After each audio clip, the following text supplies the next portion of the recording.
When I was growing up, we worked 7 days a week. It didn't make any difference what day of the week it was, why it was a work day. My first memories of farming as a kid were driving combine. As soon as school was out, I was headed home to the farm. I grew up here, so I was born on the farm. I grew up just in the house next door.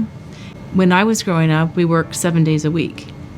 We'd go back to school in the fall, and the teacher always wanted you to write your first paper of, what did you do this summer? I didn't have to write very much, like worked every day, and that's just the way it was.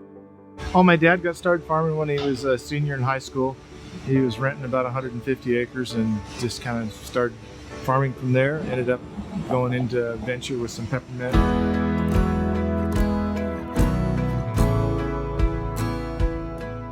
The reason it's such an honor for us to work with the Fennell family is because they take such pride in what they do. They love growing peppermint, they love harvesting peppermint.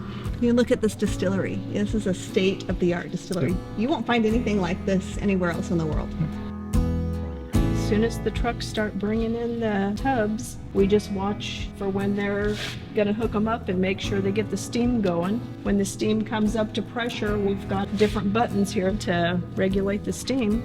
And it's just a lot of pacing back and forth in here, watching 16 different bays and making sure it happens right. This year we're harvesting 520 acres of peppermint, and we're going to plan on doing that at 8.5 days. We're cooking right now about 102 to 103 tubs a day. The Willamette Valley tends to have a more oil that's more sought after than other places in the United States or around the world. And a lot of it just has to do with the climatic conditions here. When the plant starts to bloom, the quality of the oil starts to change. We don't want to end up with oil that's not of the consistency that the consumer wants. Although we could get more oil by letting the plant get more mature, there's a certain time in there when we have the best quality for the maturity.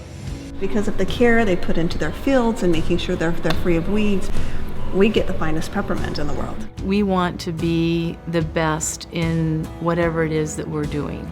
So I love it when the wellness advocates come to visit our mint still. It's such a emotional experience to me to be able to talk about something that we are so passionate about, to see the impact of our efforts, of our hard work, through the stories that are then told to us. I know it means a lot to them.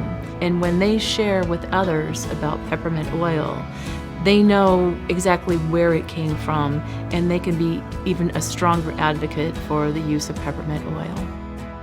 And you think, wow, we really are making a difference.